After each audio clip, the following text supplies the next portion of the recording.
September 2024. Have we got any apologies, please, Liam? Thank you, Chair. I've received apologies from Councillors Worthington, Afsar, Hewitt and Hookfield. Thank you. Any other apologies? No, we do look rather full today. That is lovely to see. Declarations of interest? Nobody? Thank you. Minutes of the meeting held on the 24th of September. I have them here. Do we have any corrections or any... No? I can move them. Thank you.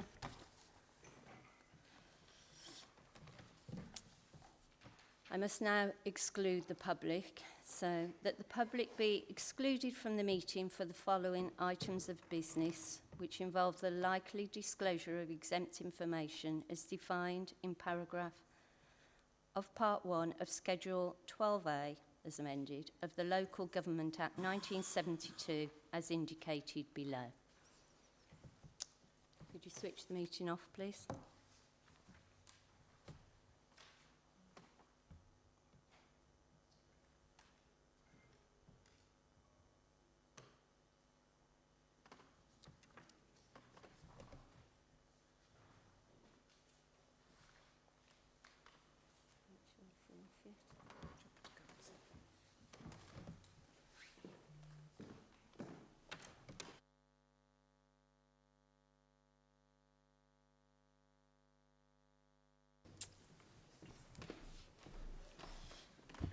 Right, we're back into the live.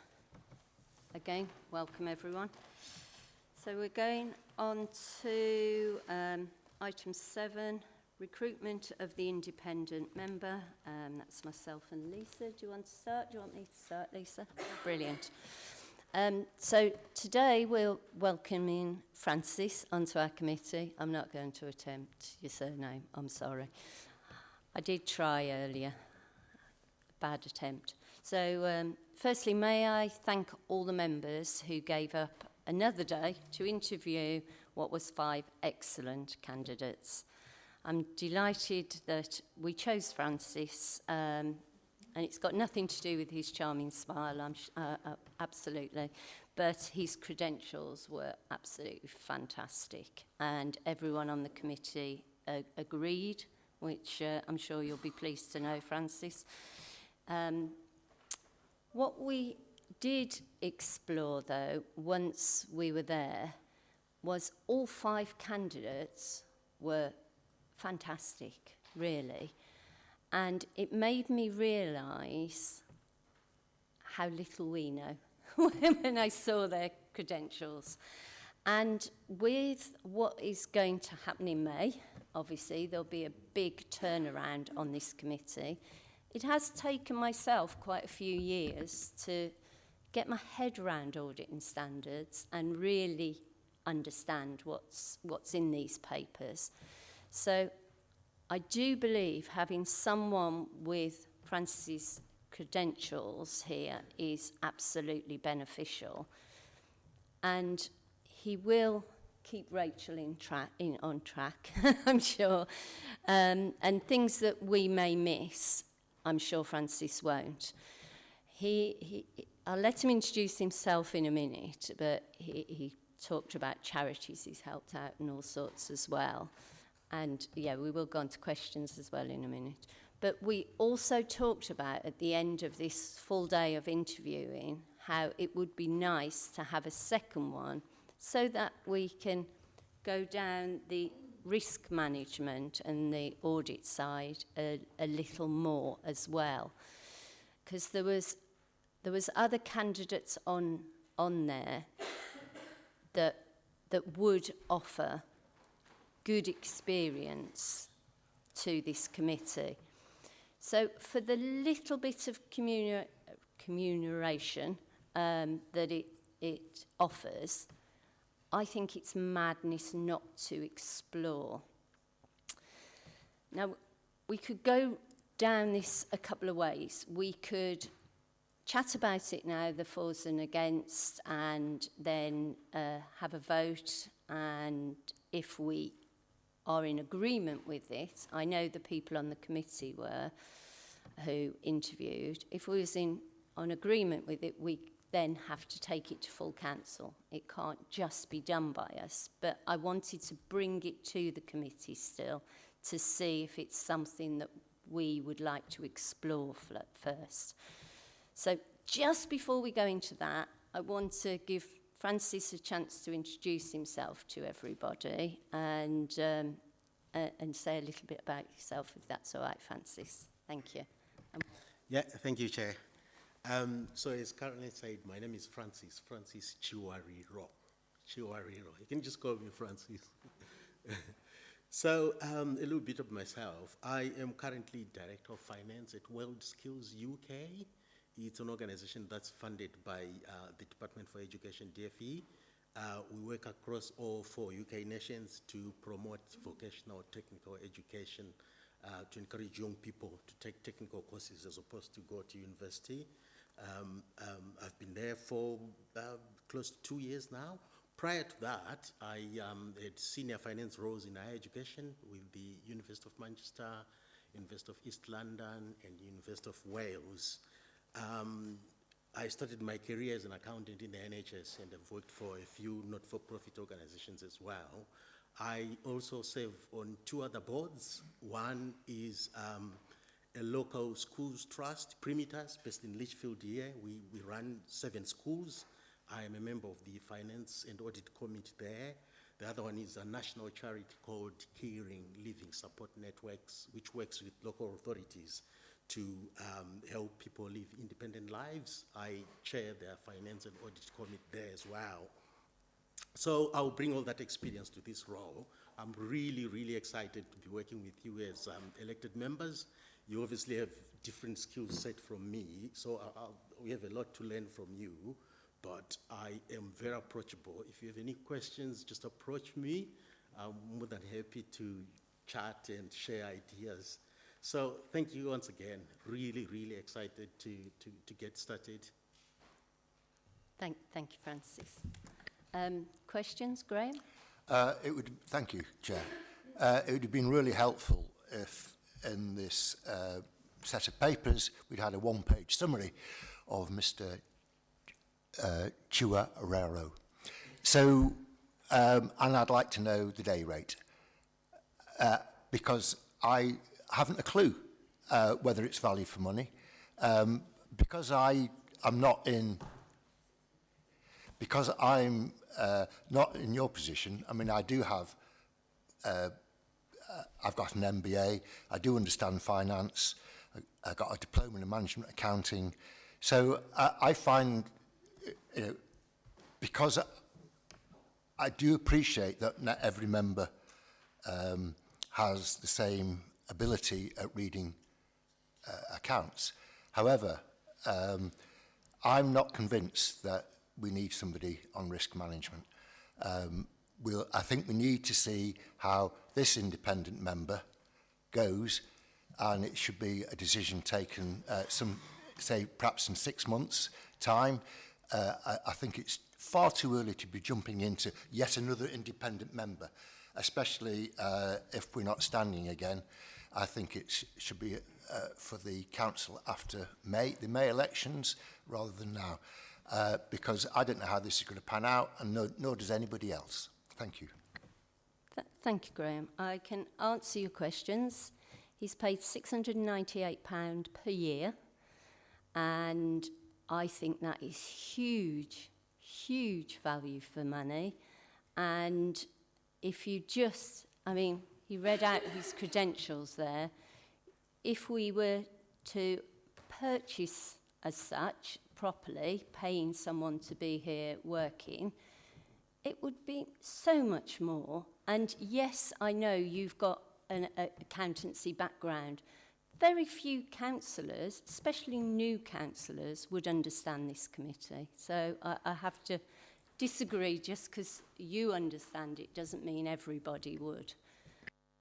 Richard. Thanks, Chair. I used to, in relation, and Lichfield members will know, I sat on the audit committee at Lichfield, and I have to say, as a layman, there's a lot of technical in there, and it's refreshing in a sense for me to have an independent member that can deliver what we're looking for. I'm no expert, but I certainly appreciated 2 independent members at Lichfield. And I was taken by surprise, really, that as an authority of this size, that we ourselves didn't have independent. I know there was changes in governance and so forth, and it actually meant independent members were lost also at district and borough level. But certainly when I started off in the game, there were independent members, and they added value.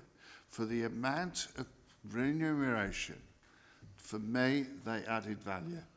And I endorse and certainly second Caroline's proposal, because to me, what I feel is important for transparency, that whatever the makeup in politics is around this table, and I know that obviously we've got 1 independent member, the rest are Conservatives, and we have our new, I say independent member, but we've also got our now independent colleague who is not elected by the public, but can deliver a sound judgment and have an eye on things that we perhaps that we don't see. And it certainly, I think, is value. So for that added remuneration, those that we interviewed were extraordinarily good. I've never been sat on a panel that really made us think, my goodness, this is good news, but isn't going to be difficult trying to get it down to 1. And then we look at the expertise that they were looking at it. There's others that could add somewhere else as well as what Francis can add over here. So I think there's added value and absolutely appreciate what's been recommended. Very supportive. Thank you, Richard. And it does say in the paperwork that Lisa printed for us that most councils have more than 1. And so, yeah, that's right. And it is best practice. It is known by SIPFA as best practice. Colin. I predate Richard, in that I was the chairman of the audit committee that took on the 2 independents.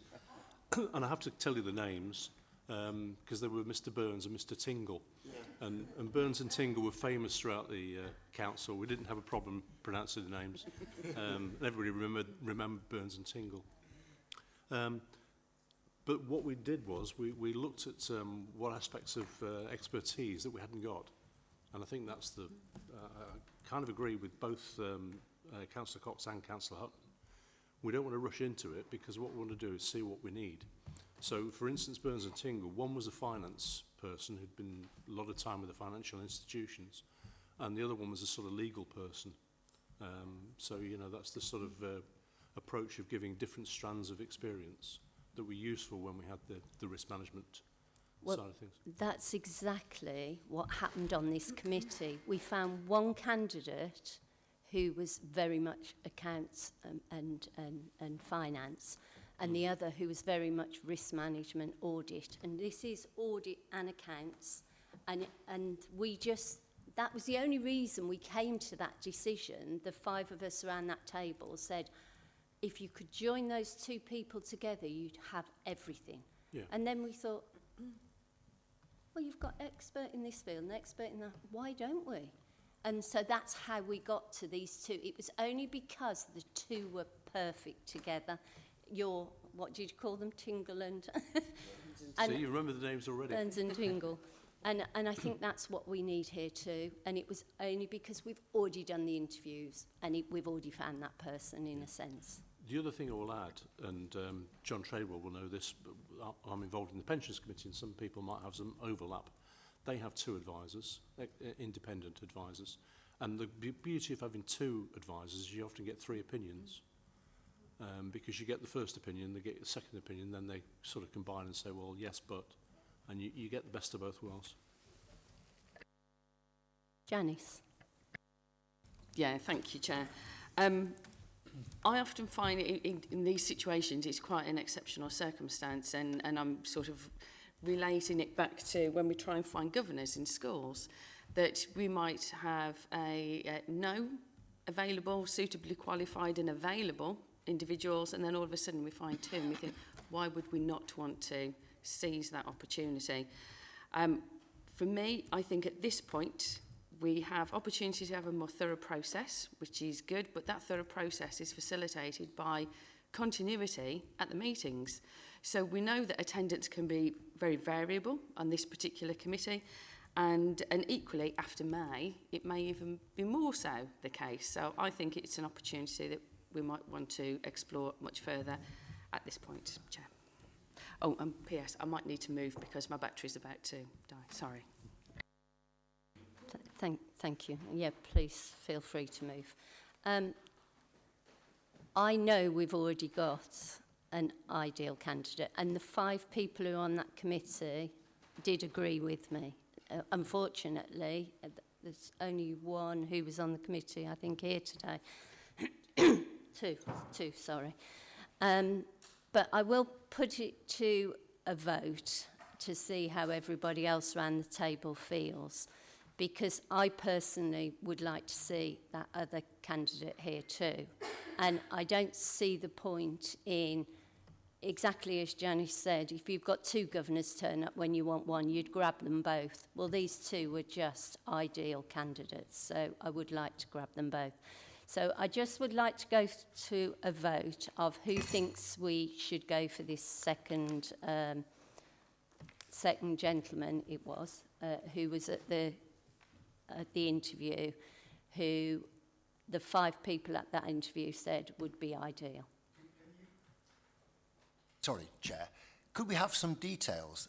Because can you not give me a 1-page CV and then we can vote on it in the next meeting? Because I have no idea. You're asking me to vote on something that you've seen, I haven't seen, and therefore I can't vote. Okay. The only reason I can't do that is because if we vote against this person, because it's in an open meeting, there was 5 candidates we interviewed. So I can't declare that the 5 of us chose a second person and give his name when it's a public meeting, can I, in case we vote against? What I can do is give you an overview. In fact, I would ask Lisa to give you an overview of what he would do or what he could bring. I'm very happy with that, Chair. It's just that I cannot vote on something that I have no knowledge of whatsoever. And I accept the arguments that colleagues have put forward, that lots of other audit committees have got 2 independent members. I accept that. However, I am not voting on something that I do not know. So, so if Lisa can privately send me... It's can't. So if you can send me the CV, then we can vote next meeting. Can I raise a point of order? Yes, of course. We delegated the authority to 5 members to go away and interview. We did. We didn't know Francis until the papers came out. Yes. So you've agreed an appointment.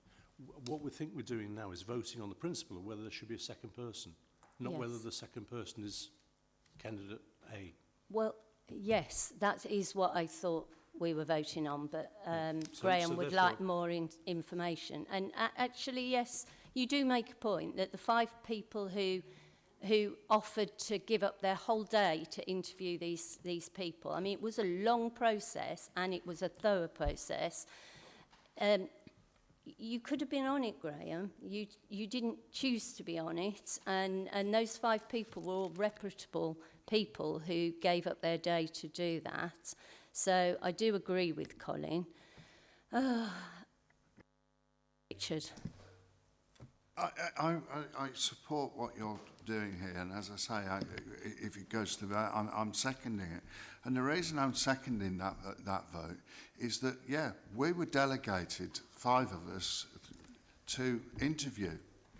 And from those interviews, it was clear we had really, from 5 sterling candidates, 2 candidates that excelled.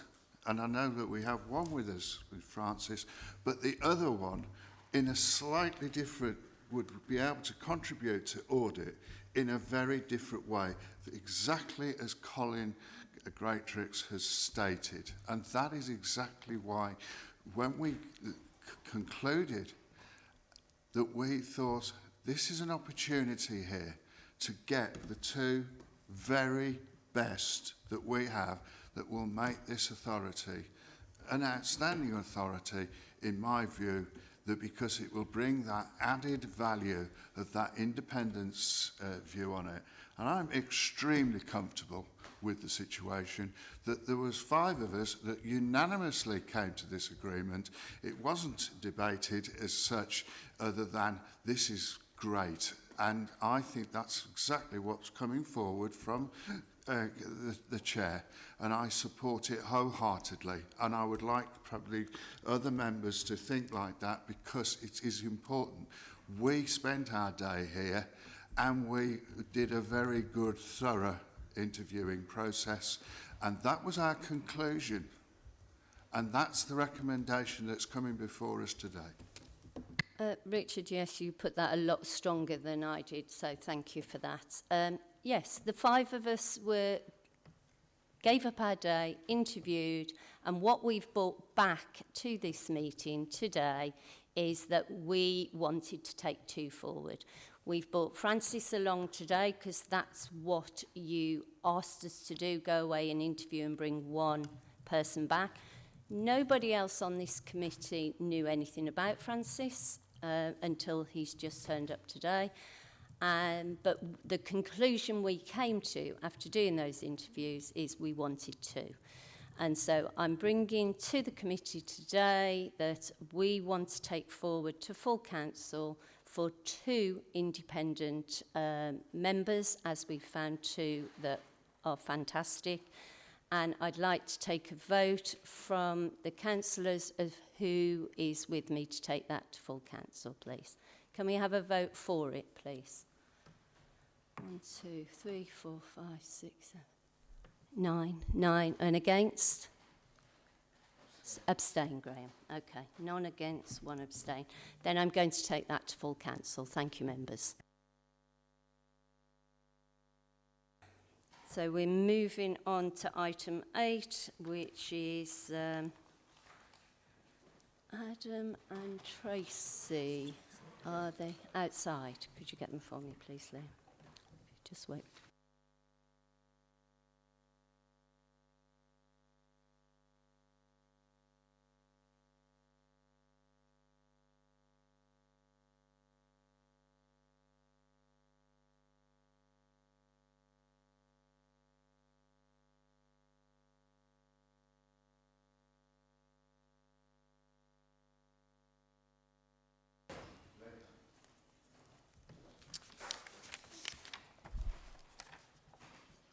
So this is the annual civil contingency report April 2023 to March 2024.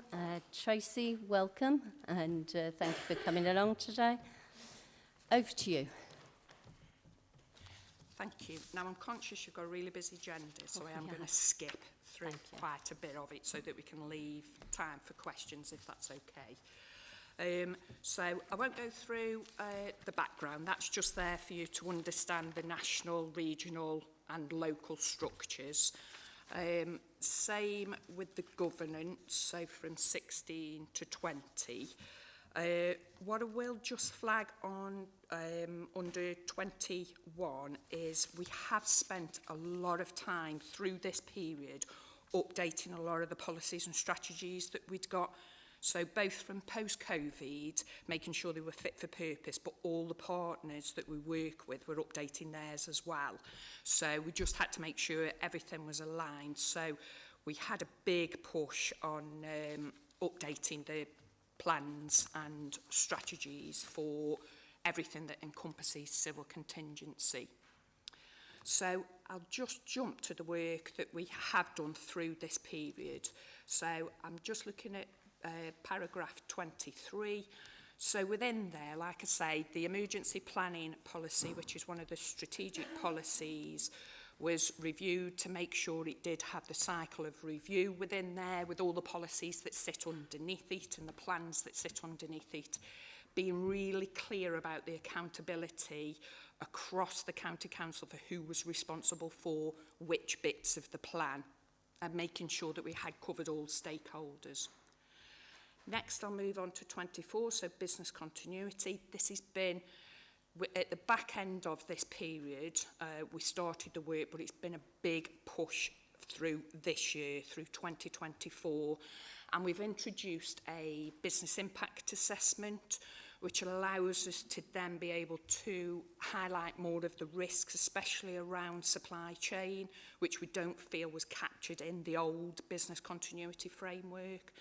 We are using best practice, and we have linked again with partners to see how they, especially health, see how they capture theirs, to make sure, again, have we got the plans that are aligned with them so that we can respond as Staffordshire, not just Staffordshire County Council, and making sure we're working as a true partnership. We do recognise though, so what we did, we've built a really comprehensive toolkit to sit behind it to help commissioners, because we recognise they're subject matter experts in the services they deliver. They aren't necessarily subject matter experts in business continuity. So it's to try and help them and prompt them to think about some of the questions they need to think about, and make sure that asking those to get the assurance from their, especially third-party suppliers, to make sure that what they've got within their plan, they can enact. Heaven forbid they have to. What I would say is, we know it's probably going to take us about 12 months to transition everybody over into the new framework.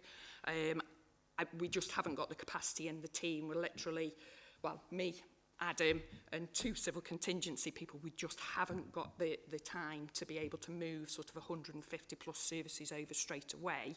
Plus it gives us a bit of a nightmare then the next year when we come to review their plans, they'll all be hitting at the same time. So we're trying to schedule them out over a 12-month period, so that come next year and come the year after that, we're reviewing them in detail, rather than, you know, we've got 50 to review at once.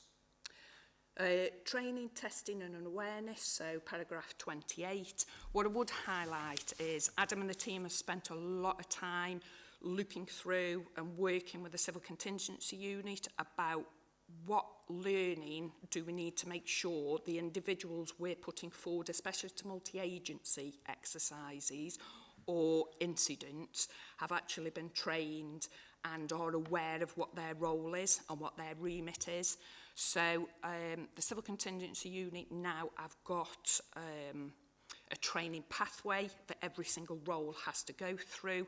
I know there are a few people within here today from an officer's side who have had to go through some of those, but every 3 years they will be assessed. Otherwise, they can't actually attend an incident, because I can't be assured that they know what they need to do within their role.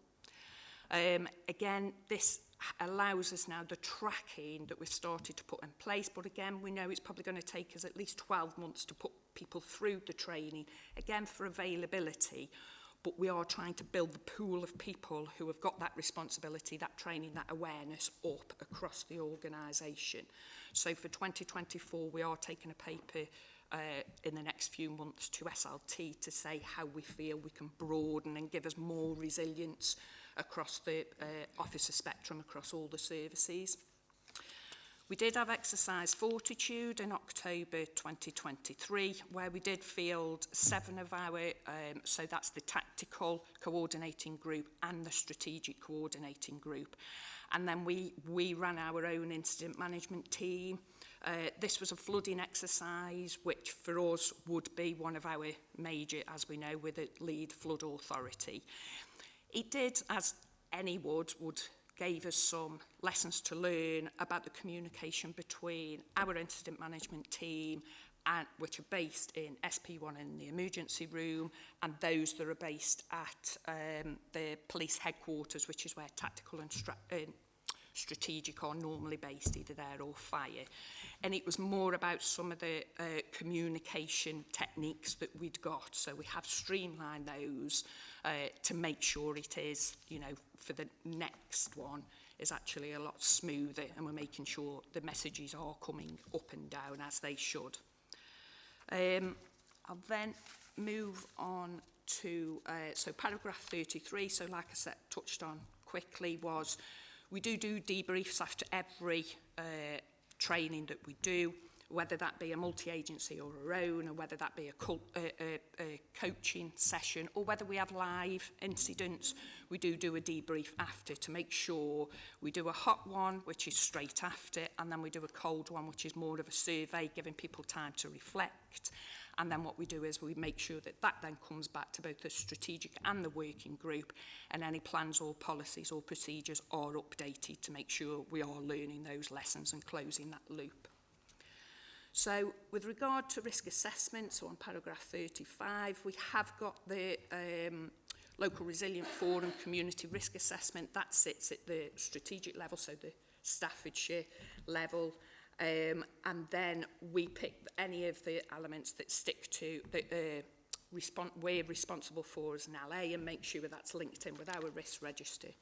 So for top 3 for 2024 onwards, and obviously we're already doing these, I've talked about the business continuity plan and how we're supporting the services, talked about the toolkit that we're doing under paragraph 39, and then I've talked about the ongoing capacity that we're trying to build within 39, paragraph 39, and then just to raise awareness, we are, next year's multi-agency exercise will be a chemical, biological, radiological and nuclear, so CBRN exercise next year, which will be live play simulation and tabletop. So that's it. Thank you for whizzing through that for us, Tracy. Have we got any questions? Graham? Thank you, Chair. You mentioned, Tracy, you mentioned 150 organisations. Is that who you're having to deal with? No, that's teams in Staffordshire County Council who need potentially a business continuity plan. There's 28 as part of the partnership. Okay.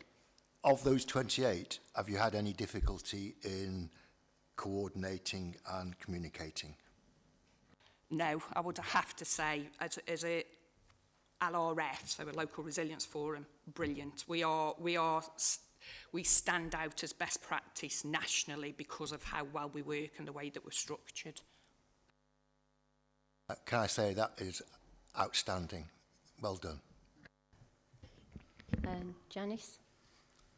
Yeah, that was going to be my question, actually, is about engagement and the involvement and the willingness of the participants. But just going on from that, this time last week, myself and Councillor Cox were taking a nice walk around Lichfield with members of counter-terrorism as well. And I just wondered how this involves maybe boroughs and districts specifically in what they're trying to do as well. Thank you.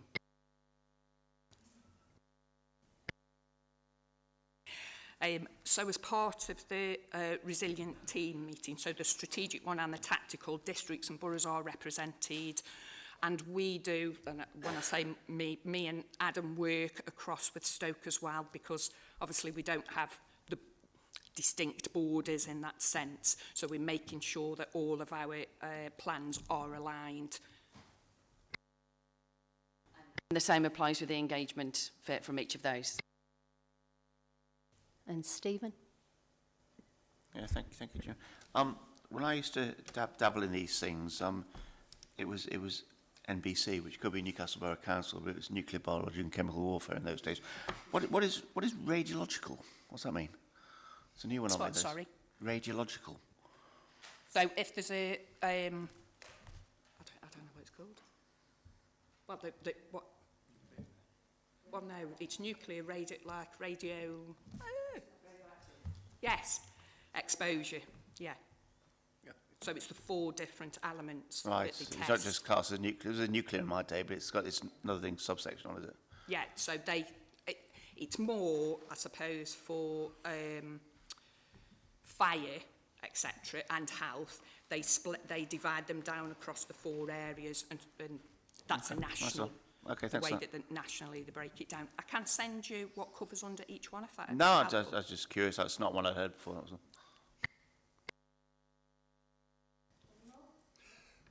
Bernard? Thank you, Chair. Reading through the document and the key players planning for vulnerable people, I haven't stumbled across any reference to the ICB being able to coordinate, collate, steer. We know what the purpose of the ICB is now in this new model of care. Could you just answer that question for me, please? So the ICB are one of the 28 partners that are referenced. We also use the voluntary sector with regard to making sure that from a vulnerable residents' point of view, they're there as a support, and there's been a project going on this year which is specifically the voluntary sector are leading on of what our response would be and what support they can give, you know, Red Cross, etc., of if something like flooding and people are trapped, we've got not a framework that we can work with the voluntary sector to be able to support us with that. The ICB, again, like I say, they form part of the partnership at the strategic level, and then we'll bring both at the tactical level as well what they can offer across. Does that answer you? I think so. I'll take a moment to reflect on that. Okay. Graham? Just one. How does we work with people who border onto us, like Cheshire, Derbyshire, and those other people further south? So at the strategic level, we've got what are called the Civil Contingency Unit. So they work with our bordering. We do sometimes have joint exercises. So if there's something what we wanted to test on that's close to the border, we will do it jointly. So it's not, we don't stay within our remit. We also learn some of the exercises from others. So where they've had exercises, we've had them in at the strategic group to give us a presentation on what their learning is, not even just in the borders, anybody else who's experienced. So I know that we had the people from Cumbria, etc., came down about their experiences of flooding to try and share some of the learning across the other LRFs. Thank you. That sounds really excellent. Well, I think we've had all the questions. Stacey, thank you so much for coming, and enjoy the rest of your day. Cheers.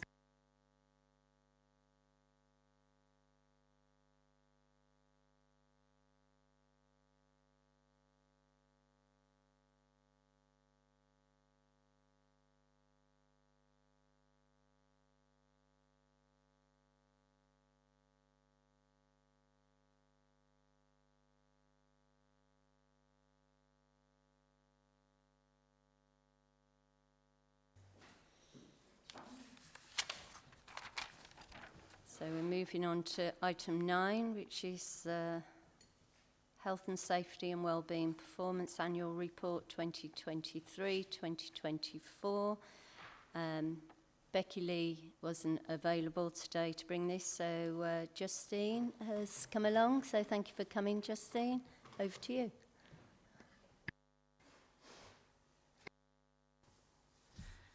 So I'm aware that everybody has got a copy of the report, so I'll just take you through some of the main elements of that and obviously take any questions.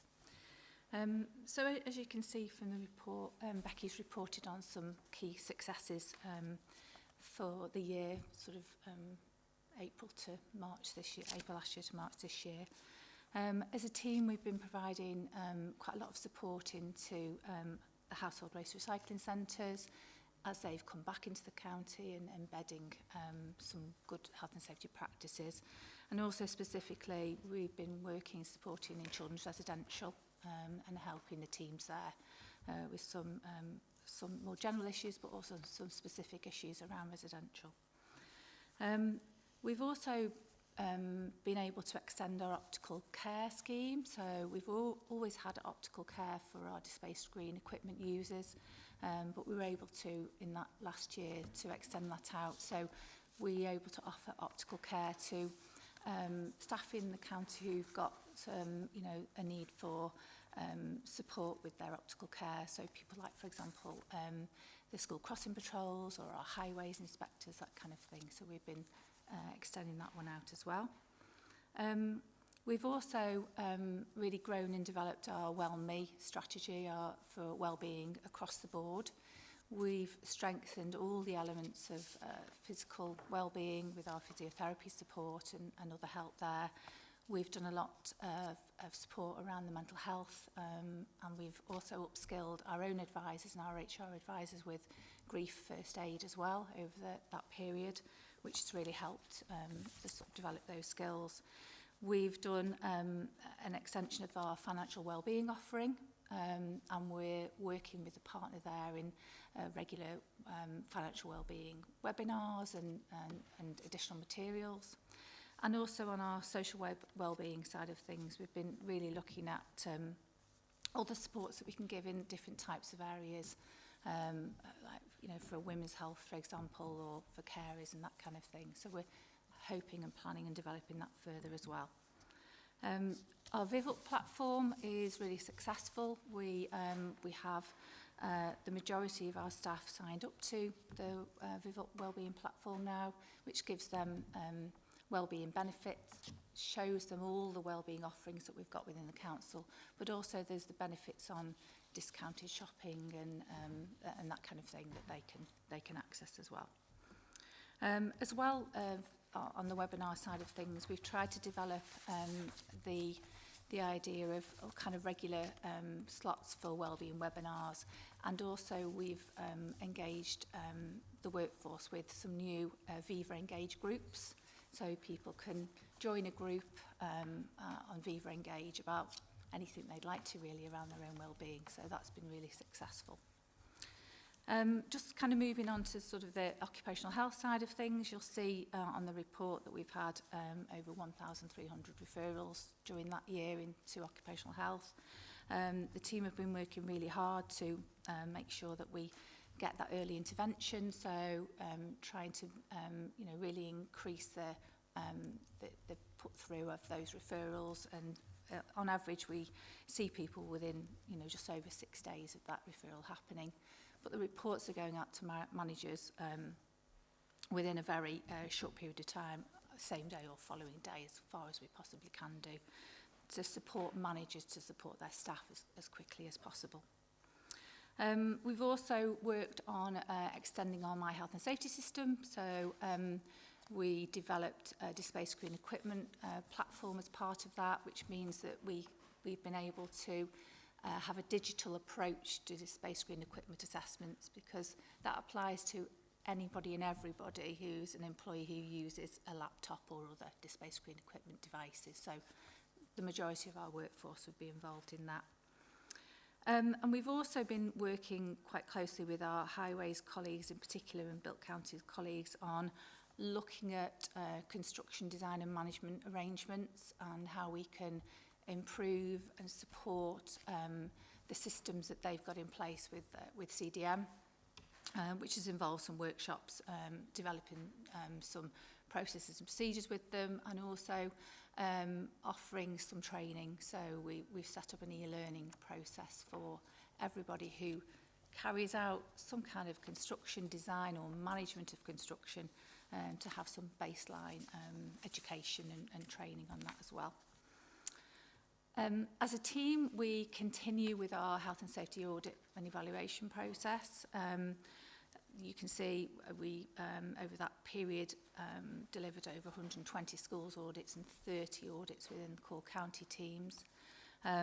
Although we have a consistent audit approach across the team, the audits take different periods depending on the customer. So we very much want those audits to support the customer, identify where they need better support from us and how we can develop and they can move those developments forward. So that's something that we use specifically to make sure that we can provide the right kind of support and the right kind of development for each either setting or each service. So that works very well for us. We also have continued with developing our physiotherapy support and also our Think Well counselling. And the figures from the period that we're talking about, nearly 10% of our workforce engaged with our physiotherapy service, and almost 10% with our Think Well counselling support, which is really along the lines of making sure that we get early intervention. So encouraging our managers, encouraging our staff to engage and refer into those services as soon as possible, because the aim is kind of keeping people in work with the support if we possibly can. Just moving on a little bit, we are also providing quite a lot of support to premises managers in the core county, and particularly with fire safety management and their fire risk assessments. Obviously, it's important that every premises has a fire risk assessment, and our arrangements ask every premises manager to be trained and engaged in the reviewing of those. So we've been working with all of those to make sure that we keep up to date with those. All our premises have got a fire risk assessment, and we as a team will pick up any reviews of those if we need to, outside of what the premises managers are doing. Probably just on accident investigation and reporting, you know, we continue to raise awareness really of reporting. If we don't know about something, we can't resolve it, we can't action it, and we can't learn from it. So it's really positive that, you know, we get more engagement with that kind of reporting. And also, it's not just accidents, but also incidents, reports of violence and aggression, road traffic accidents and that kind of thing. And one of the things that we really, you know, help and support managers with is their investigation, and to make sure that they're identifying root causes, which we can support with, and then we will then look at every single incident that's reported to us, and we investigate those that are most significant or the most serious ones. Just on investigations, probably three main things for you to be aware of. We had a couple of incidents on premises. So we had a situation when we had an audio-visual board fall from the wall in a school, which was a serious investigation for us. And it took us down the pathway of looking at all the installations that we had and advising schools about what they need to do with all audio-visual equipment and how they should be planning for those types of installations. So that's learning from a particular instance that occurred. We also had an incident where some solar panels were blown from the roof of a school in a storm. No one was injured, but they fell to the road. So very significant. So again, our investigation led us down to look at all the solar panel installations that we've got within Core County and other premises, so that we can make sure that we've got those installed correctly. And then just finally, towards the start of this year, so towards the end of this reporting period, the Health and Safety Executive were carrying out regular inspections around asbestos management in schools, and that's continued this year and will continue into the next year. And we did have a couple of inspectors who served a notice of contravention on 2 schools. And a notice of contravention is effectively a letter stating that there needs to be some improvement or change. So obviously those actions we have taken forward alongside our property colleagues as well to make sure we resolve any of those issues. I think they're the kind of highlights for you, really. I'm happy to take any questions. Thank you, Justine. Questions, Richard? Thank you. This is part of audit I quite can get into. In terms of my previous occupation, I had the responsibility of health and safety. So there's a lot of terminology and everything else within here that I can address. So, I think it's a very robust report that's come forward. One of the things that I used to struggle and grapple with in my daytime job previously, was reporting of near misses. It tends to be a culture, oh, won't bother, nothing happened. But actually, I used to jump up and down to say, well, hang on, don't talk to me that was a near miss 3 months ago and you've just now reported an accident that could have related. You know where I'm coming from. So what is the culture in terms of reporting near misses and how do you respond to them? It's one of the most difficult areas actually of health and safety because people will tend to have that near miss, say, oh, thank goodness for that, and then they will move on with their day. So we do encourage in the My Health and Safety system for people to report those and to action them. We make sure that we include that in all our risk assessment training and also in our management of health and safety training to try and engage and improve on that. We've currently we've recently updated our health and safety guidance around accidents and incidents, and we've actually strengthened that section in there around learning from all incidents. And I think probably people do probably learn from them but don't think to document them. So also we talk in our risk assessment training and also conversations with managers about dynamic risk assessment. So when staff do a dynamic risk assessment, they should really be taking on board why they're doing that and dovetailing that back into the incident management system as well. So it's one of those things we need to keeping on with, and it's about education and training as well. Thank you. And Colin, thank you.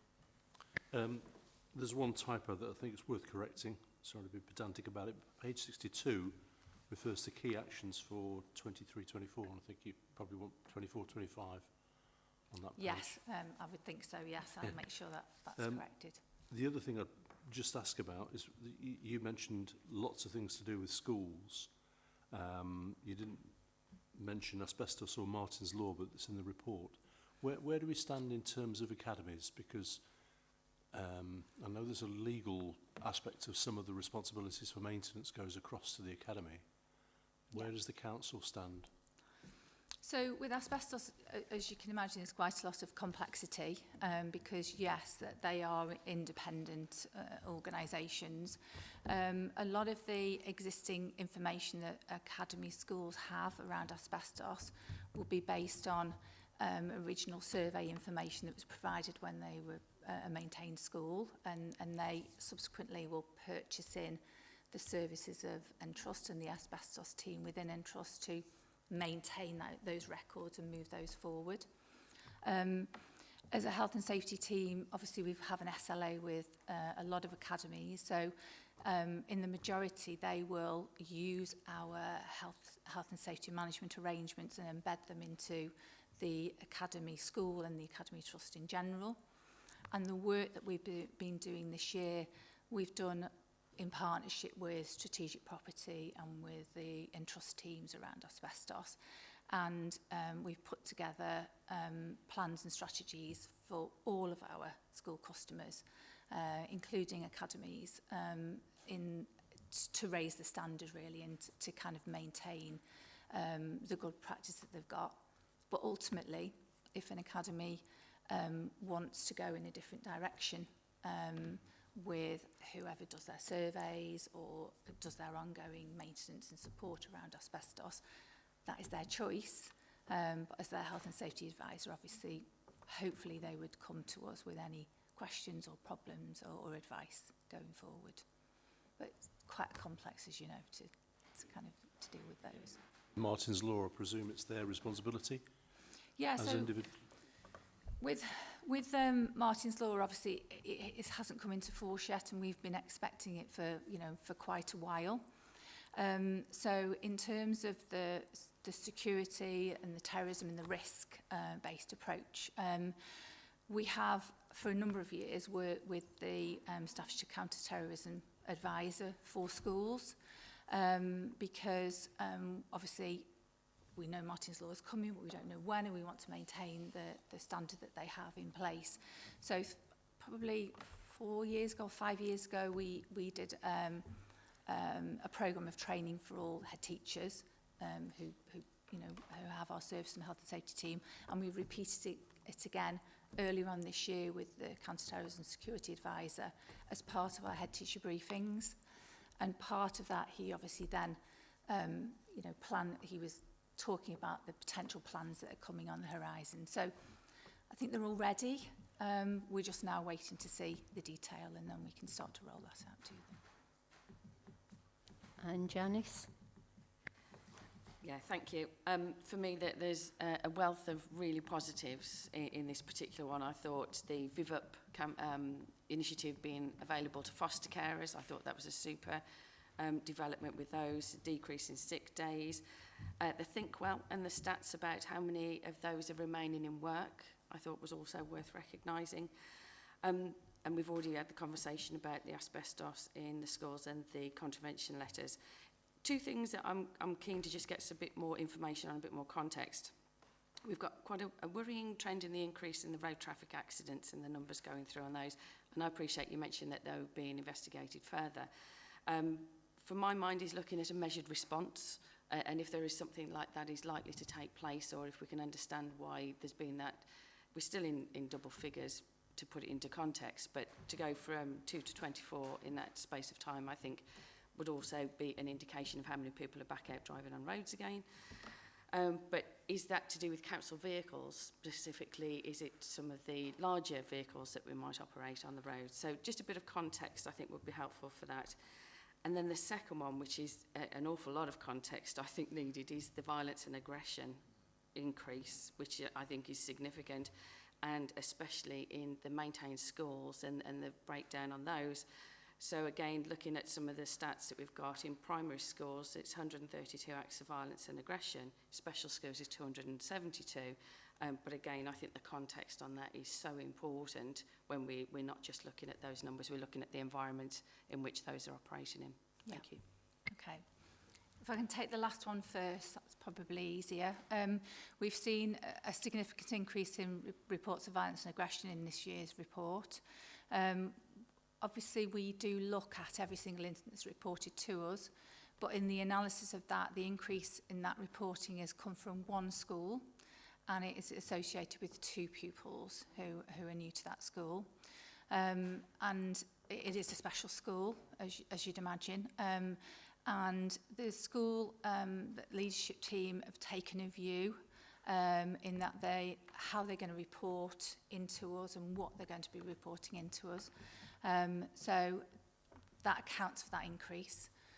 Obviously, we are working closely with them as a health and safety team, and I'm sure that, you know, the Education Psychology Service and the SEN teams and Tim Moss's area are too. But it is a concern that we have children and young people who need the support in schools, and we need to obviously support them, staff emotionally, but also make sure that they've got the right training, they've got the right responses in place, that we've got the right risk assessments, and also the safeguards for them as staff as well. So in that, it's not just our team, our advisors involved, it's quite a kind of multidisciplinary approach to that. And we keep our eye on all those reports coming through. I think for some schools, they are used to dealing with behaviours and challenging behaviours and violence and aggression. We've actually changed the way that our reporting is this year as well, so that when we talk about violence and aggression, we have an underlying cause as challenging behaviour, because sometimes violence and aggression feels very accusatory, and it's not that at all. So we've tried to respond to schools on that as well. And then obviously our advisors will always go, when we see a trend going upwards, we always go into the school, talk to head teacher and staff and see what other supports that we can put in place for them as well. Yeah, so I think that's helped me to understand the consistency that's been applied, and the criteria and effect as to what qualifies as to what category. So I think that's a helpful indication. And also the road traffic accidents was the other question, please. Yeah, so I don't have the individual accidents to hand, But just kind of thinking around what we've been looking at, we know that, for example, we've had a number of transport incidents with school transport. So that is reported on the school side, but also on the SCC side where we provide that transport. And also, incidents involving our highways inspection teams as well also contribute to that.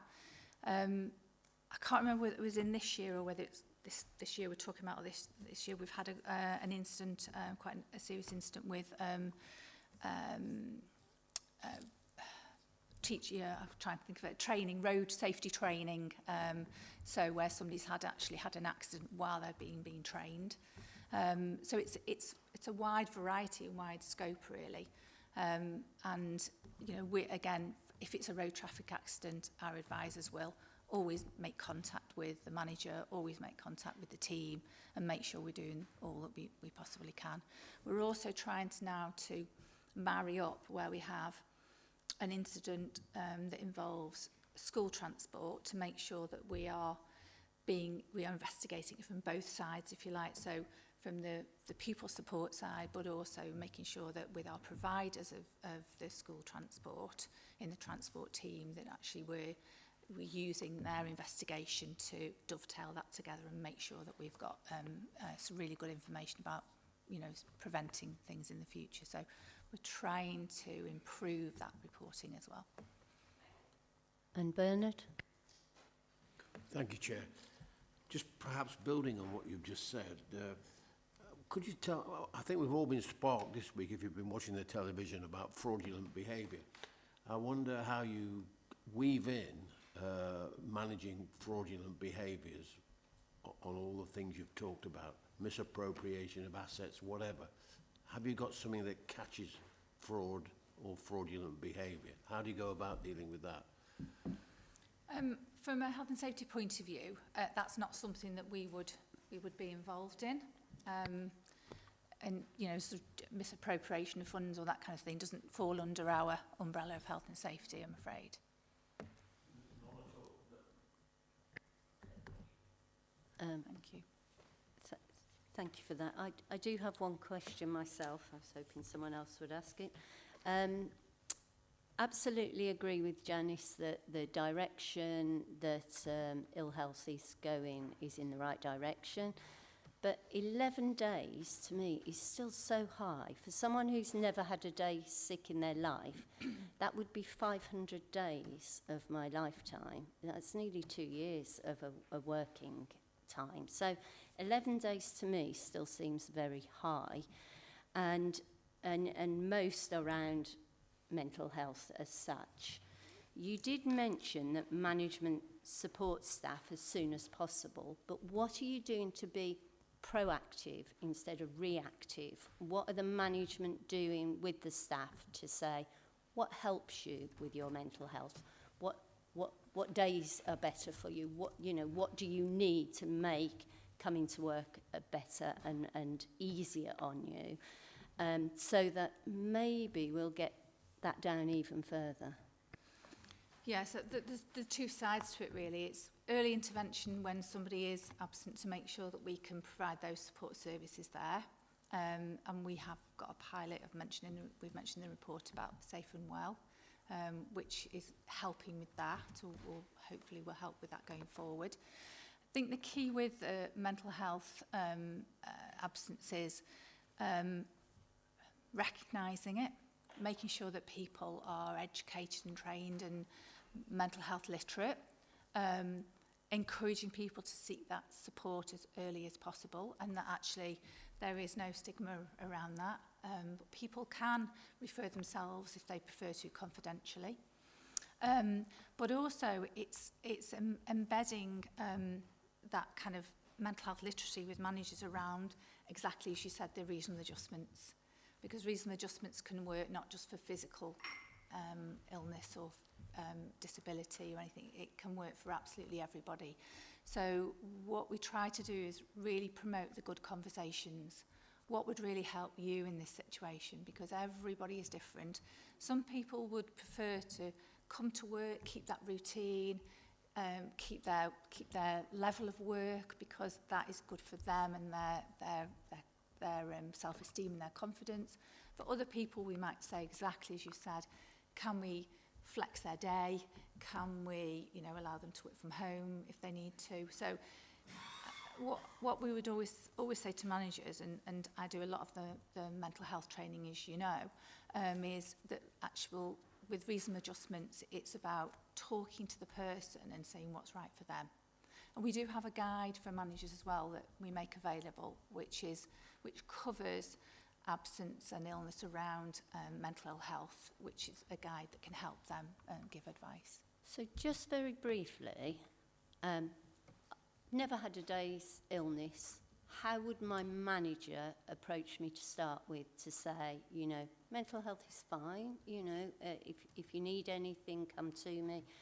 What sort of conversations are being had by managers down to a staff level, or, well, every level, to say that, you know, it's very normal and you know, what are your trigger points or what would help? What is being said before illness is what I'm saying. Okay, so obviously we have our Mindkind approach, so everybody has access to the Mindkind resources and the training, etc.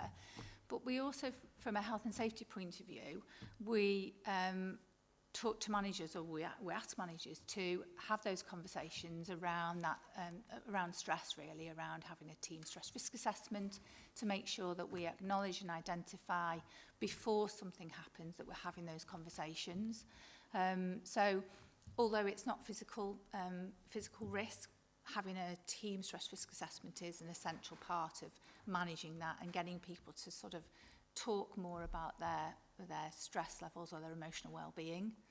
We also have tools for managers to have good conversations, so a wellbeing action plan, for example. We would encourage them to use that as part of one-to-one discussions.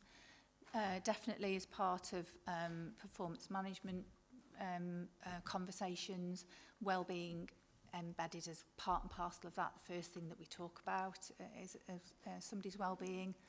As part of our promotion and the communications around Time to Talk Day, for example, or looking at mental health campaigns that we do, it is just about encouraging people to maybe ask twice, how are you? I'm fine. Well, how are you really?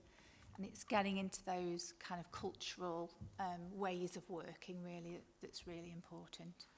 But we need to keep going with that as well.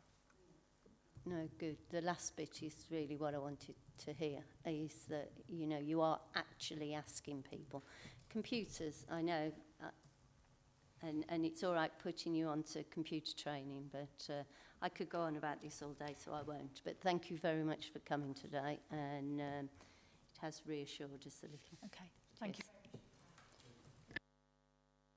I'm actually going to call just a very quick break now because we're going into the serious stuff.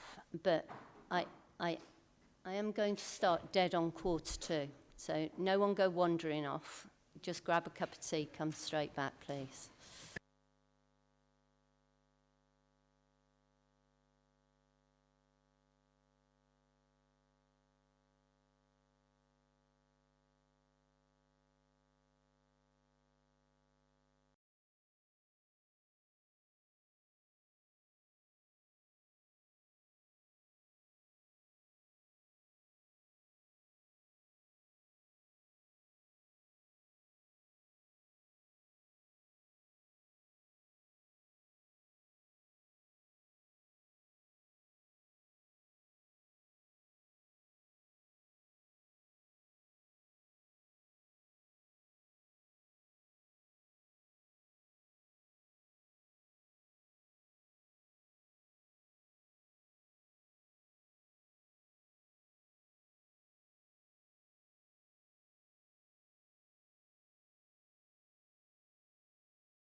Well, thank you so much. I said I start dead on 2:45 and you're all sat at 2:45. That is lovely to see. Am I that vicious, really? So we're going to move on to Rachel now. This is the training of statement of accounts, number 10. Thanks, Rachel. Thank you. I will try to keep this brief because I feel like members have probably seen the accounts presented to them for previous years and are mostly aware of the main points. If I can just recap, just for the benefit of everyone, that these are the accounts for 2022-23 that are coming here today. The report from our external auditors will cover 2 years, 21-22 and 22-23. The 21-22 accounts were previously approved by this committee in December 2022, so they've not been brought before you again today. These are the 22-23 accounts which you have not previously seen, although they have obviously been published on our website. So I think that just sort of clarifies where we're at with the audit backlog that I know members are familiar with. So I'm just going to run through a few important points from the 22-23 accounts. I have included some figures from 21-22 so that you can see the change between those years.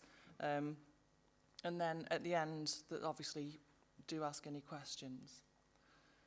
So if I just explain about the format of the accounts and why they need to come through to the committee. So the accounts and audit regulations are the most important piece of legislation that governs the accounts process. So we must comply with that. And in order to comply with that, we need to ensure that the accounts are approved by a relevant body, which is the Audit and Standards Committee for the County Council. So that's why they're here today. So what are the accounts? They are a formal report. They're a formal report of the income and expenditure and the assets and the liabilities of the County Council at a certain point in time, which for these accounts, that point is 31st of March 2023. So at that cut-off point, what assets and liabilities did we have? How much had we spent in that financial year on providing our services? And what income have we received in that year to fund those services? And you can also see the previous year's figures as well in every financial statement, so you can see how things have changed from the previous year. So as you know, various rules and regulations involved in preparing the accounts. So we follow the Local Authority Accounting Code of Practice, which is published by SIPFA. The accounts are always signed by the Director of Finance, and when he signs them, he's signing to say that the accounts present a true and fair view. We also use the accruals concept for preparing the accounts, so that means that we account for income or expenditure in the year to which it relates, which might be different from the year in which it's actually paid out or received in.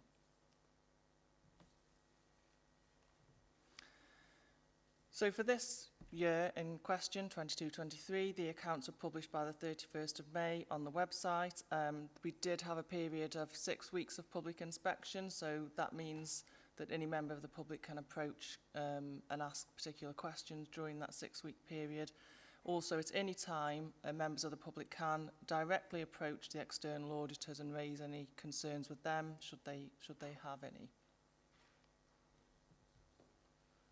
So the format of the accounts is always the same, regardless of the year. So we start with a narrative statement, which is really the most important part of the accounts to read because it sets out the Director of Finance's view of the financial year that's taken place, any overspend or underspend that's been incurred, what the balance sheet looks like.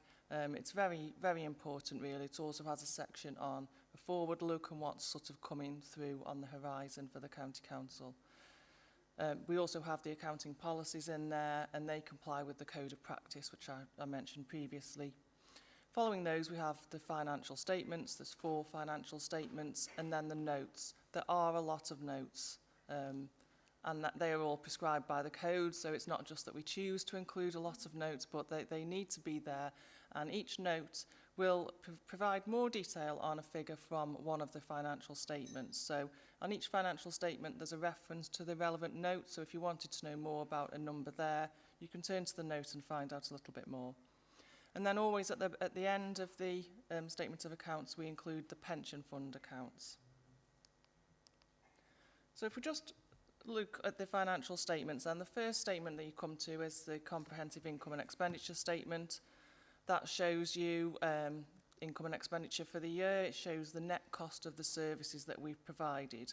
You can also see the previous year, so you can see if the cost has increased or decreased.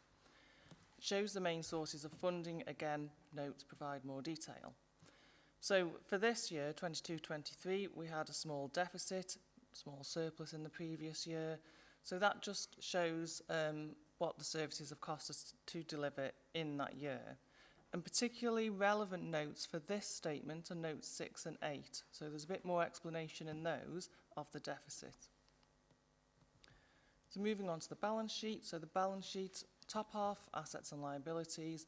Bottom half is how they are funded. So that's the reserves. Reserves are split into usable and unusable reserves. And basically those labels mean exactly what they say. So the usable reserves are cash, pots of cash sort of invested, held in the bank and so on. Unusable reserves are notional amounts. There's no cash there. They can't be used. So labels mean exactly what they say. So just looking at the balance sheet then for 22-23, so assets less liabilities. So our net assets have increased slightly from the previous year.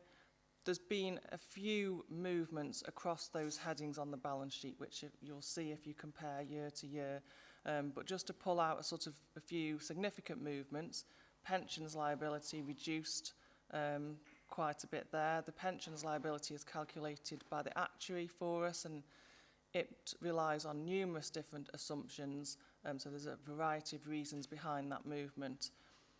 There's also been an increase in debtors and creditors and an increase in the amount of cash and investments held at the 31st of March 23. So that explains why we've got an increase in our net assets there. So if the net assets have increased, then the reserves must also have increased because the balance sheet must balance. So the usable reserves have increased as well a little bit, and that does include, just highlights there, a couple of numbers. The general balance is 52.3 million and schools balances 24 million there. Unusable reserves also increased, but as they're not cashed back, it sort of doesn't really particularly matter. That's not cash that we can use on anything else. So just going forward then, we'd always we always prepare the accounts on a going concern basis. And what the going concern basis means is that we are expecting the County Council to continue to function and to provide its services in the future. We can't see any particular financial difficulties ahead that would prevent the County Council from continuing to function. So although in 22-23 there was significant inflationary pressures and also increased demand for services, they have had an impact on the finances, and the net cost of services has increased, resulting in a small deficit on the comprehensive income and expenditure statement. So it's not that there's been no impact, but despite that impact, we still believe that the County Council is a going concern and will continue into the future. So we had a small overspend in 22-23. We chose to fund that from earmarked reserves so that we did not impact on general balances. And then obviously going forward we can use those balances to balance the budget if we need to. So last but definitely not least, we've got the pension fund accounts. So they're always towards the end of the statement of accounts, but they are all included within the one document. So the cash of the pension fund is kept completely separate. All the investments relating to the pension fund are entirely separate from the County Council. So they do produce their own accounts, but they're included within the document because the County Council is the administering authority for the pension fund. The pension fund also produces a really comprehensive annual report, and that gives much more detail on their assets and investments and so on in there. but just as a sort of headline figures, if you will. So there was a small decrease in the value of the pension fund from March 22 to March 23. And although the numbers are large, it is a small, so percentage-wise, 2.5%, so it is a small decrease. And the pension fund annual report will set out the reasons for that. So that brings me to the end of the slides there. I'm happy to take any questions. Graham?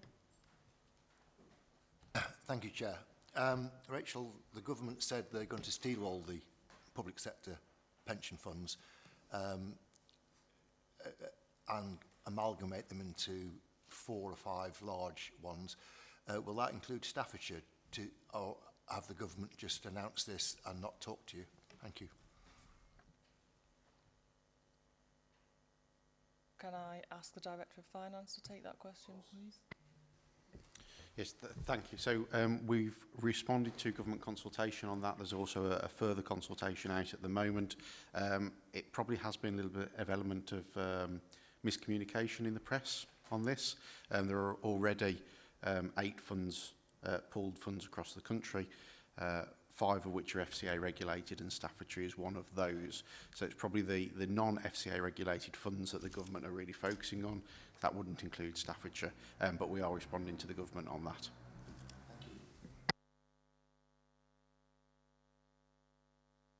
Thank you for that, then.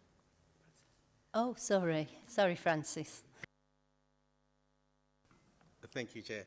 Just a quick question. Really good presentation now, really health figures. My question is on the pension liability. Is it possible to just explain to the members a little bit more what that means? Because people see a liability and they think, oh, this is cash that we have to pay, but I think it's much more than that, isn't it? Yes, so the pensions liability is a hypothetical liability. It's what we would have to pay if everybody sort of retired all at the same time, and we had to pay for everybody's pensions all at once. So it's a scenario that won't ever happen, obviously, but it's just, it does represent, the actuary calculates it using a variety of factors and assumptions, and it just does represent the amount of the liability that the county council faces due to the number of employees who are in the LGPS. Thank you for the training. That was wonderful. Can we then move on to the draft statement of accounts? And it's on you again, 2022-2023. So I've explained the accounts now to members. If there are any further questions on the accounts, please ask. And if they're not, I think I just need to ask the Chair to approve the accounts, please. Have we got any questions on the accounts? Yep, thank you, Janice. Yeah, just to say, I think, you know, we've had various iterations and input, and certainly on this committee over quite a long time with this particular set of accounts. So I'm pleased that we're able now to be able to get to this point where we can sign them off.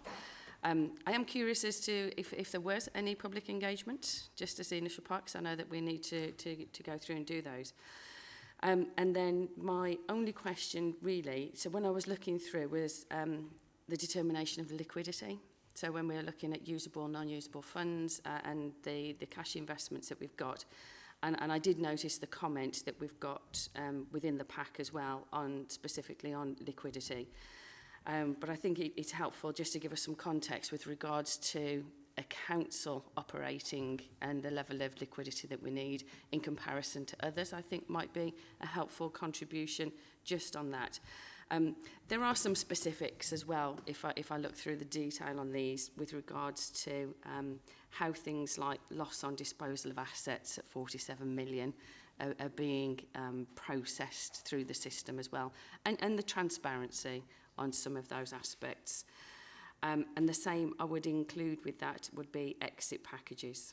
So if I just sort of recap on what I'm looking at there really is the liquidity in comparison maybe to other local authorities that we're using with the details that we've got here. And then the process for the reporting on the loss of disposal of assets and also the exit packages as well, please.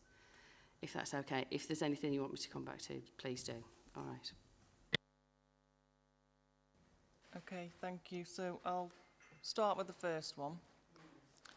So liquidity, so the definition is that it just refers to the ease of access with which an asset can be converted into ready cash. So we have our investments spread across a very diverse portfolio. We comply with SIPFA's code around treasury management. We produce a treasury management strategy, which goes to Cabinet and Council in February each year. Also treasury management half-yearly, and then final outturn reports update members on how those investments have performed during the year. So we basically, I think the answer is that we have a range of investments, some of which are long-term, so harder to access the cash, some of which are short-term. And yes, you're quite right, we need to monitor our cash balances to make a decision on how much can we place in long-term, how much do we need for ready cash for day-to-day. So we have a team who work on that and make sure we always have cash to pay out our suppliers every day and all that kind of thing for our day-to-day running. So if that answers the liquidity question, if I move on to loss on disposal. So was that question around how is it calculated, or? The process and the transparency of the process. And I put exit packages in there because I think it's a process question, not the specifics of the numbers necessarily. So the loss on disposal, the process around that is if we have disposed of an asset, so it might not necessarily have been sold for cash. So if, for example, when a school converts to an academy, we have to dispose of the school asset from the balance sheet, but we haven't actually sold it or received any cash for that transfer. It's a lease to the academy trust. So that's a really good example of a time where we need to dispose of an asset but don't have any cash in. Obviously, sometimes we do receive cash for assets, and all of those different scenarios go into making up that gain or loss on disposal. But the reason why it is usually a loss is mainly due to academisation. For exit packages, so exit packages, members will be aware that there have been some internal audit reports around the process and that have been reported here to this committee. So there has been some oversight of the process around exit packages in recent times. They are reported in the statements of accounts, and they relate to any redundancies that have taken place during the year and are just reported in that note there in some detail. Has that answered that question? So, members, we're being asked to approve the 2022-2023 Statement of Accounts as attached in the Appendix 1. Can I get approval from everyone? Is that unanimous? Thank you. And to approve the Management Letter of Representation for the County Council at Appendix 2A for 2021-2022 and Appendix 2B for 2022-2023. Approval? Fantastic. And to approve the Management Letter of Representation for the Pension Fund at Appendix 3A for 2021 to 2022 and Appendix 3B for 2022-2023. Approved? Thank you. I'll sign that off.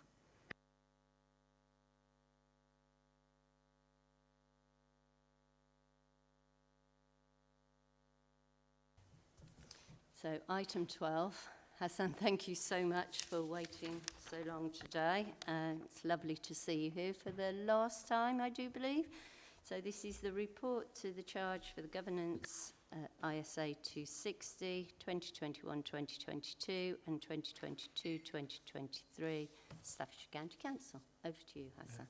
Thank you, Chair. So members have on the agenda our completion report for the 21-22 and 22-23 audits. As members will already be aware from discussions at previous meetings as part of the government's reset proposals in order to clear the backlog of audits which are within the local government market. They've established a backstop date of the 13th of December now for the years up to 22-23. In line with that, again, as has already been communicated at previous committee meetings, we're going to be issuing a disclaimed opinion for 21-22, 22-23. The context of that is set out within the executive summary, so highlighting the time in terms of when we completed the 2021 audit, and the fact that subsequently didn't have the resources in place to complete the 21-22 and 22-23 audit. In line with auditing standards, we've got a responsibility to communicate a number of matters to yourselves as those charged with governance, that they are outlined within this report. So we've got a responsibility to communicate kind of the planning risks that would or have been identified, the scope of the audit, materiality levels that have been used, even though we are issuing a disclaimed opinion. Within section 4 of the report, we have undertaken work in relation to our value for money responsibilities. That was the outcomes of that work was reported at the last committee in our interim VFM report. So section 4 reiterates the points which were included within the interim report, which members of the committee saw at the last meeting. To summarise those points, as part of the NAO's code of practice, we've got a responsibility to report on any on the arrangements in place under 3 criteria defined by the NAO. So that's financial sustainability, improving economy, efficiency and effectiveness, and also in respect of governance arrangements. In relation to the work that we've undertaken, as was reported in the interim report, we haven't got any significant weaknesses in arrangements that have been identified in relation to financial sustainability and governance. In terms of improving economy, efficiency and effectiveness for 21-22, there are no significant weaknesses in arrangements being reported. Although for 22-23 we've reflected on the Ofsted inspection findings, and that represents a weakness for 22-23. The actual wording of the opinions that we're going to be given isn't included within section 3, but I will share that with officers and the chair if members are happy under delegated authority. That's just going through our internal consultation processes, and once that's done, we'll share that with officers and the chair of the audit committee. And following on from the receipt of the letter of representation, we'll be issuing the opinion, which will be a disclaimed opinion, and for 22-23 it will the VFM report will reflect the weakness in respect of the Ofsted position. Happy to take any questions which members may have on the report, rather than going through any further elements of the report. Thank you, Hassan. Have we got any questions for Hassan? I have just a couple.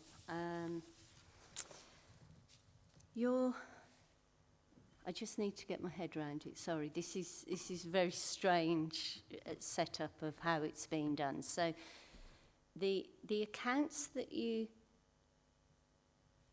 had already unqualified or whatever is the pension. Is that correct? So, but the rest, the county council now is a disclaimed. Is that how it's going down? I just... Yeah, that's, sorry, I should have probably mentioned. So in respect of the pension fund accounts, we've already undertaken the work and presented our audit results report for the 21-22 and 22-23 position of the pension fund, and a opinion on the pension fund, which will be unqualified, will be issued on the pension fund accounts. The disclaim will relate to the county council. That's good news. That's what I was hoping you'll say there, but I sometimes think, am I overthinking things? Sorry. So the disclaimed opinion, in your opinion, how does that affect the council, please? So I think to put it into context, I mentioned in terms of the issues facing the local government audit market as a whole. The FRC have, not last week, the week before, outlined that across the country, I think approximately 440 opinions are in this position. So it is an issue that's affecting the local government sector as a whole. In terms of the impact on the county council and also on other local authorities where this is the case, then where an opinion has been qualified or disclaimed in 1 year, for the following 2 years there will be references to the fact that there's been a qualified or a disclaimed opinion that has been issued. There's also which will be for the council's incoming auditors for 23-24 to consider in terms of the rebuilding of assurance, and the FRC has issued guidelines in terms of processes that or factors that auditors will need to consider in terms of rebuilding rebuilding assurance, and that's particularly in relation to opening balances and on the reserves position, and that will form part of the work that the auditors will be doing in terms of procedures they'll be undertaking in terms of rebuilding that assurance, and it will impact, as I said, on the opinions that they'll be issuing for the 23, 24 and 24, 25, and hopefully in a position, but they'll be better placed to outline that than I will be, but hopefully in a position for 25, 26 when things get onto a more back to normal even keel. Thank you. That does actually settle my head a little bit. So on the disclaimer again, you mentioned that you'll bring the wording back to the chair and the officers. Do you know when? So I'm hoping to have that available early next week, Chair, or next week sometime. So looking really to try to conclude the audit by the end of the week at the latest, if that will be. Hassan, again, thank you so much for that. That's really good news. Well, I personally would like to thank you for all the committees that you've come to, and I'm sure everybody else does too. Anything else? Oh, thank you. Thank you, Chair. Chair, I'm sorry. No, I've got Graham. to go now. I have no questions for internal audit. I just thought I'd let Lisa know that. Okay, thank you.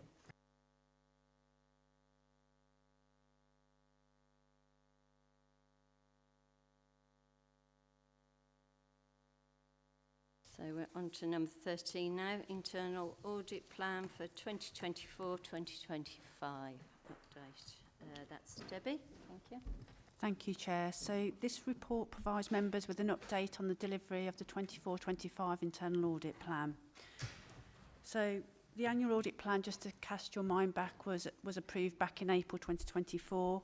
And as you can imagine, we as a team, as a management team, we keep the audit plan under continual review.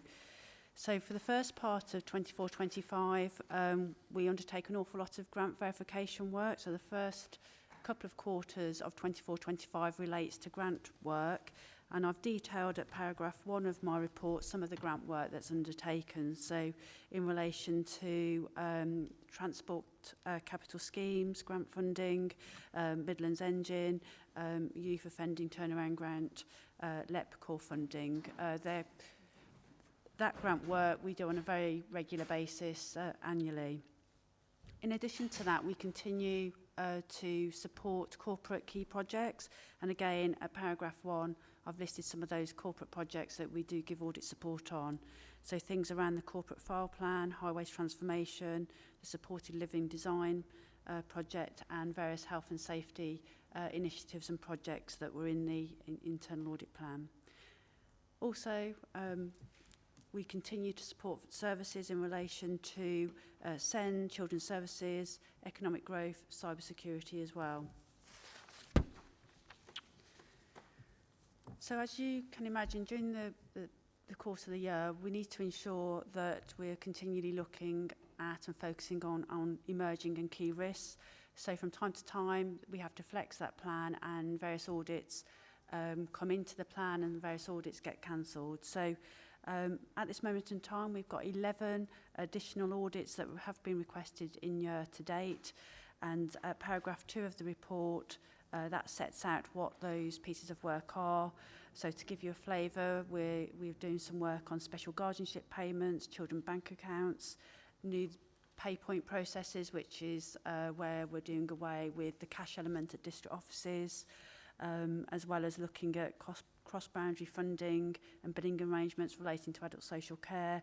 And also we do work on the pensions pool. I think I've previously mentioned we are the lead audit authority for the pensions pooled arrangements, and we do an awful lot of work with the pool in relation to the assurance framework and the risk register. So we're doing some additional work with them at the moment in relation to that. To fund those additional pieces of work, we continually look at the plan to see pieces of work that may need to come out of the plan temporarily or get deferred into the new financial year. So at this moment in time, we've got 17 cancelled audits, 13 system reviews, 3 schools and 1 proactive piece of fraud work, and they're attached as Appendix 1 and detailed Appendix 1. And when we look at Appendix 1, you will see that some of those pieces of work, well, some of those areas are covered in the remaining audits and others will be deferred into 25-26. But we will continually keep the plan under review as we go towards and head towards the end of the financial year.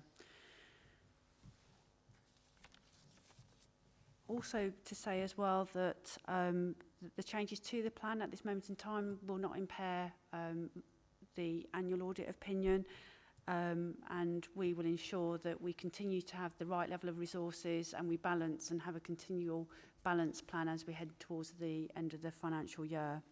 In respect of our resources, we will and we do continue to buy in from our existing internal audit frameworks, and also we've engaged 2 agency members of staff, and this is the first time we've engaged 2 agency members of staff just to sort of trial this type of resource to see how it works, and at the moment that is working for us, so we'll keep you posted there.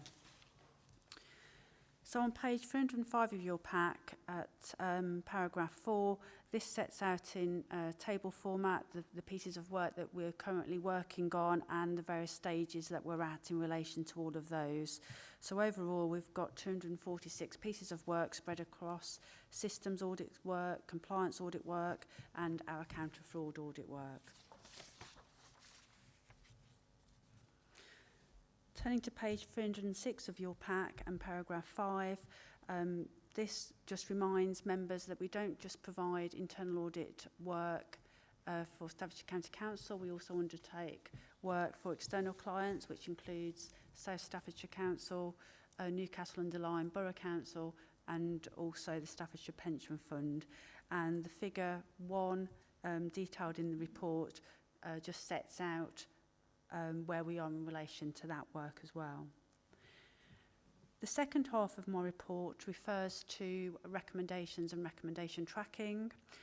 So we have a recommendation portal, which is part of our internal audit management system, and that allows for heads of service to update their recommendations in real time, and I'll explain in a moment. That has been great in terms of keeping the numbers of recommendations quite low in terms of the implementation of recommendations, so that's really pleasing to note.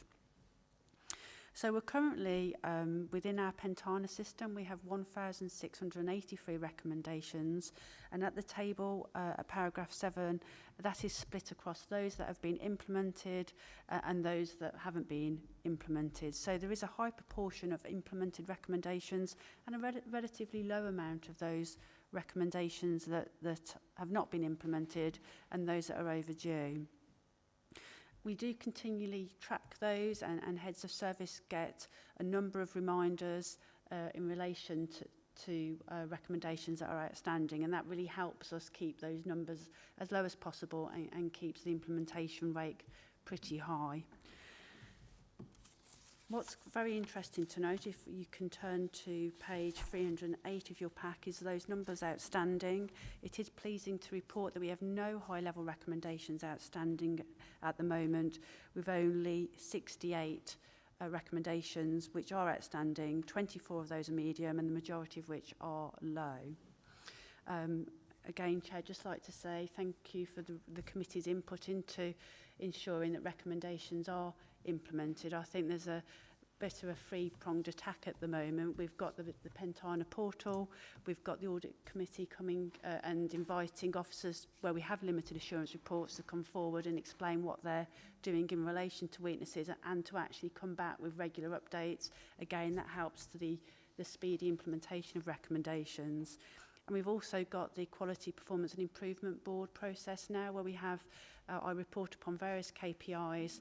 One of those are outstanding high and medium recommendations. I think those three things together have worked really well in ensuring that managers take all of our audit recommendations seriously and implement them by the target date. So that's great to report. So you'll see on page 311 of your pack, Appendix 1, which are the details of the 13 system audit reviews that are currently being cancelled. And you'll see within that detail there, some of the elements of those audits will be covered as part of other audit reviews that are ongoing. There are some deferments, and again, the appropriateness of including those within the 25-26 audit plan will be considered once we start the annual audit planning process, which starts quite soon, very quickly after Christmas. I can't believe it's here already. So, Chair, happy to take any questions in relation to that. Thank you. Thank you, Debbie. Have we got any questions? Steve? It's not a question, it's just comment. The relationship with Newcastle seems to be going very well. I've had a lot of good feedback from officers in Newcastle, so thank you for that. Colin? One minor question, but with my other hat. Do we get any money back from the pool in terms of our assistance with their audit? And secondly, on the number of listing of cancels, 13, which is quite a high number, I would have thought. I know some of them are related to the fact that the service is no longer required because of going outside or something like that. But where it's being deferred because of lack of resource, which I've seen on a couple of occasions, is that something that the audit team are happy with? Because obviously it's waylaying something that might be needed. Yes, we are happy with those deferments, because what you'll see as part of some of that detail as well, it was going to be done in, say, Q4, so it doesn't make too much difference if we do that piece of work in Q1 of the new financial year. Again, I liaise with Lisa, Head of Service, so again, if the money allows, we may actually purchase those pieces of work in come towards the end of the year, so it's a constant balancing act, what stays in and what stays out, but we are comfortable with the current cancellations at this moment in time. Yes, so at the pool, so we end up splitting the work, so we've got 8 partner funds that are part of the pool, so we split the work, so we have 2 authorities that do the audit work per annum. So therefore we sort of share the costs over the 4-year period, so there's no sort of recharge as such, but we do charge back our additional work, so that additional work that you see relating to the risk register, we do charge back to the pension fund. And Janice? Yeah, thank you. For me, just trying to keep track of each of those ongoing ones in itself, I think is a mean feat. And it's even more reassuring when we start seeing the details of how you do keep track on each of those, that SEND is still very much part of that portfolio as well. We've already heard just about it still being significant weakness, although we're looking retrospectively on those, that does give me some reassurance. And equally, your comment to do with the heads of service participation, because that's one of the things when we do have the reports, is to find out the level of engagement and the willingness to participate in those. So that's good as well. The only bit of clarity that I would like is to do with the resourcing side. So totally get what you've put down in terms of the deferment or the fact that some are being potentially done outside or as part of a different package. But just within the team's resource as well, it mentions about having vacancies and just to see the likelihood of being able to fill those and the potential impact that it could have as well if those vacancies still remain. So we have got a couple of vacancies. We have been out, I think, 3 times during the course of 24-25, and the calibre of candidates that's out there at the moment didn't come to our standard, really. So that's why we have decided to go down an agency route, because we were continually getting various CVs from different recruitment agencies. So we thought we would dip our toe in the water, and actually they've worked out fine so far. So we may continue to keep those on during 25-26. It's very difficult when you have contractors that, because also private firms are also struggling with resources, because there's auditors are sort of fleeing the profession, I think, at the moment. So we are going down the sort of grow our own route, and you'll see in there that we've got a number going through the apprenticeship schemes at the moment. We are looking to go back out in April. We want to hopefully give the market a bit of time to refresh itself. So we do think in-house team is best, because they obviously get to know the culture of the council. When contractors are just parachuted in to do the odd job, it can take longer to QA the process and get it up to speed. So where we can, we want to recruit those vacancies, and we will go out again, hopefully in April, to see who's out there. And Francis. Thank you, Chair. Thanks, Debbie. Of the 13 areas where we cancelling audits, do you think there are areas where members should be worried about, or kind of, you know?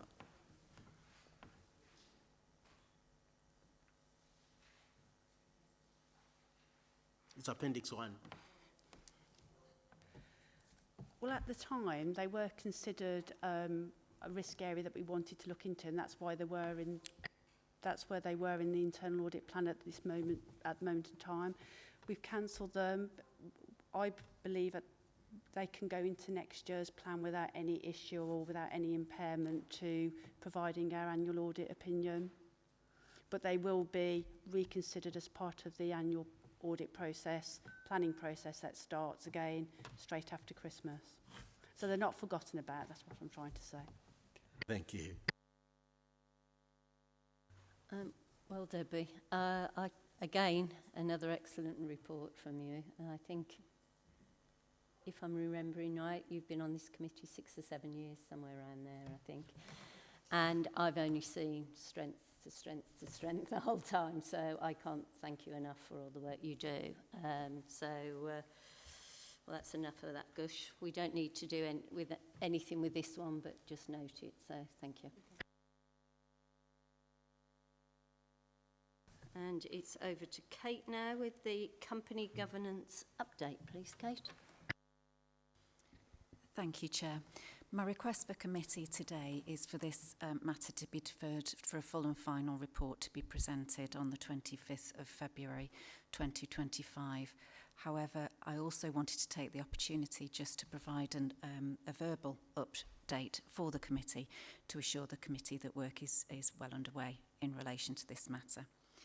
I can confirm that in relation to the general company governance request, work has been undertaken to support the setup of companies in the future.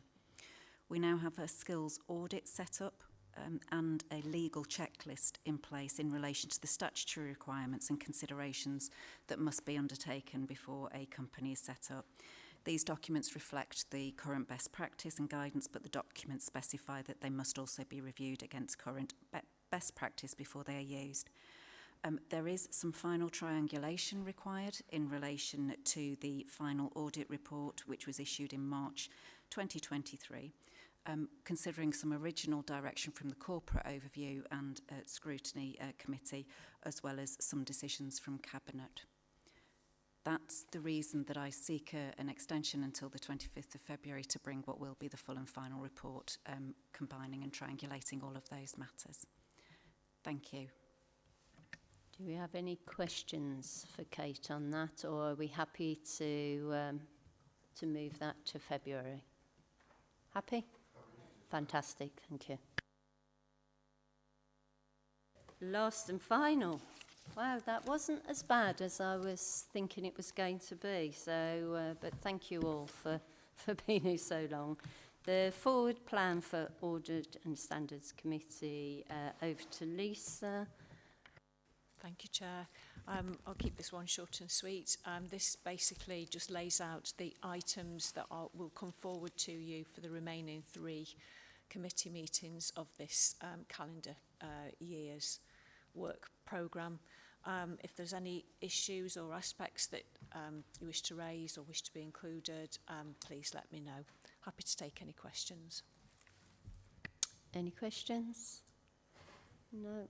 I know the send won't be on the next 3 months, but you will assure me that will be on there somewhere. I've included that as a note on my document to make sure that it comes through. Probably have a look at the proposed timescale as well. We have got the dates set for the next civic year, so I can start to populate the standing items on that schedule, which I'll incorporate the send ones, and I'll make sure that that comes back before the end of these 3 meetings. Thank you for that, Lisa. Well, that ends the meeting. Thank you all for attendance, and thank you, Francis, for coming along today. I'll wait for the meeting to end. Actually, I've got